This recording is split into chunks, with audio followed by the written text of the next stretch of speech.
डुबकी लगा के आओ।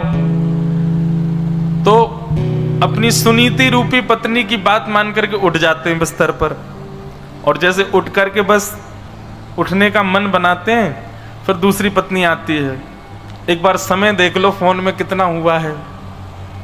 बोले अभी 4 बजे। अरे 4:30 तक सो जाओ, 4:30 बजे चले जाना।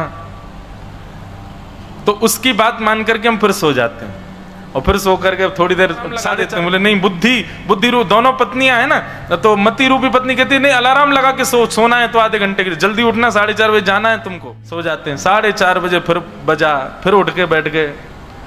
अब मति रूपी पत्नी कहती जल्दी उठो, जल्दी स्नान करो, कपड़े पहनो, जाओ गोदावरी में स्नान करो। फिर नियम करना है, क्रम करना है, फिर उसके बाद में सेवा आदि के प्रकल्प में फिर विलंब होता है। मति रूपी पत्नी की बात मान करके उठ जाते हैं। तब मन रूपी पत्नी फिर कहती है एक बार और समय तो देख लिया, अलार्म बजा 4:30 हो गए। बोले आज कल चले जाना 4:30, आज 5 बजे चले जाओ, आज थोड़ा और सो लो, कल जल्दी नहा लेना, आज थोड़ा और विश्राम कर लो। और उस मति की बात ना मान करके हम मन की बात मान करके 4:30 से 5:30, 5:30 से 6:30, खैर इतना लंबा तो नहीं गए, 5 बजे तो गोता लग ही जाता है, 5, 5:30 के बीच में। लेकिन उस समय दोनों पत्नियां प्रकट हो जाती हैं। तो असमंजस जब हमारी बुद्धि में प्रकट होता है, मतलब क्या करें, किम कर्तव्य विमूढ़, क्या करें क्या ना करें, ये स्थिति ये तब प्रकट होती है जब दोनों पत्नियां एक्टिव होती हैं, मति भी, बुद्धि भी और मन भी। बहुत ध्यान से सुनना, बहुत अच्छा प्रसंग है ये। उत्तानपाद राजा सदा असमंजस में रहेगा यदि दोनों पत्नियों की बात मानेगा। लेकिन बंधुओं, यदि दोनों के भाव में श्रेष्ठता यदि आपको देनी हो तो किसको श्रेष्ठ दोगे? श्रेष्ठता किसको दोगे? मति को या मन को? बुद्धि को या मन को? कहीं ना कहीं आपको प्रारंभिक स्थिति में बुद्धि को श्रेष्ठता देनी पड़ेगी। मन के और बुद्धि के दोनों के प्रकल्प ऐसे हैं कि मन आपको वो दिलाना चाहता है जो आपको प्रिय है। सुरुचि नाम है ना, जो आपको प्रिय है उस वस्तु की प्राप्ति के लिए प्रकल्प करवाता है मन, पर जो आपके लिए जरूरी है उसके लिए प्रयत्न करवाती है बुद्धि। हमारे लिए क्या जरूरी है और हमको क्या चाहिए, दोनों में बहुत अंतर होता है, दोनों में बहुत अंतर है। हमें जो चाहिए उससे हमें लाभ मिलेगा भविष्य में, ऐसा नहीं है, पर हमारे लिए जो जरूरी है उससे वर्तमान में भले ही कष्ट हो सकता है लेकिन भविष्य सुखद होगा।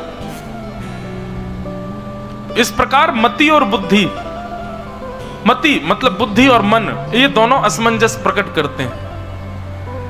तो प्रारंभिक स्थिति में क्या करना चाहिए? बोले पहले मन को मारना चाहिए, बुद्धि के मार्ग पर चलना चाहिए। अपने पौगंड अवस्था में, कुमार अवस्था में और युवावस्था में थोड़ा बालकों को यह प्रयास करना चाहिए कि अपनी मति के मार्ग पर ज्यादा चलें, मन के मार्ग पर थोड़ा कम चलें, क्योंकि उस समय मन आपका एकाग्र हुआ नहीं है। जब आप प्रारंभिक समय मति के मार्ग पर चलेंगे तो मन रूपी पत्नी मन में विचार करेगी कि ये तो इसी की मानता है, मेरी तो मानता नहीं, और रहना तो मुझको इसके साथ ही है, तो क्या करें? तो जो मति कहेगी उसको आप पालन करोगे। कुछ समय बाद कि मन भी उसकी आज्ञा का पालन करने लगेगा, मतलब मति, मन और आप तीनों एक ही आज्ञा में व्यवस्थित रहोगे। ये असमंजसता नहीं रहेगी बीच में, क्या करें क्या ना करें, क्या करना चाहिए क्या नहीं करना चाहिए, इस प्रकार की ये किम कर्तव्य विमूढ़ स्थिति नहीं आएगी। और उसके लिए आवश्यक क्या है? सत्संग। उसके लिए आवश्यक क्या है? बिना महत्पाद रजोभिषेकम, महत जनों के, संत जनों के चरण आश्रित होना पड़ेगा, गुरुजनों की आज्ञा। बंधुओं देखो, आप किसी भी आश्रम में चले जाओ, दत्त धाम में हैं, हमारे वृंदावन के किसी श्रेष्ठ आश्रम में आ जाओ, किसी भी संत के यहाँ जाओगे, अपने मन को मार के रहना ही पड़ेगा वहां पर। वहां मन की नहीं चलती है, मन की तो अपने घर में चलती है। जब आप बाहर जाकर के रहते हैं तो वहां मन की नहीं होती, वहां तो बुद्धि से रहना पड़ता है और उनकी आज्ञा के अनुसार रहना पड़ता है। और जब आप किसी की आज्ञा के अनुसार रहते हैं तो आपका निर्माण एक श्रेष्ठता में हो जाता है। बच्चों को हॉस्टल में क्यों डालते हैं? बच्चों को माता पिता हॉस्टल में डाल देते हैं, वहीं पढ़ते हैं बच्चे। क्यों? अपनी इच्छा से नहीं रह सकता वहां पर। वहां एक गुरु है, वो गुरु आज्ञा करेगा, उसका पालन इसको करना, मन मार के करना पड़ेगा। लेकिन मन मारे बिना आपका श्रेष्ठ निर्माण हो ही नहीं सकता। आप चाह रहे हैं कि मन भी बना रहे और बुद्धि भी बनी रहे, तो जीवन पर्यंत आप असमंजस में ही रहोगे। इसलिए क्या करो, बुद्धि की ज्यादा मानो, मन की थोड़ी कम मानो।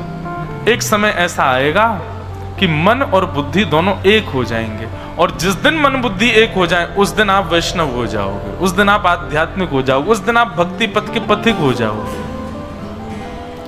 मन और बुद्धि दोनों एक ही राग गा रहे हैं, दोनों में कोई अंतर नहीं है फिर।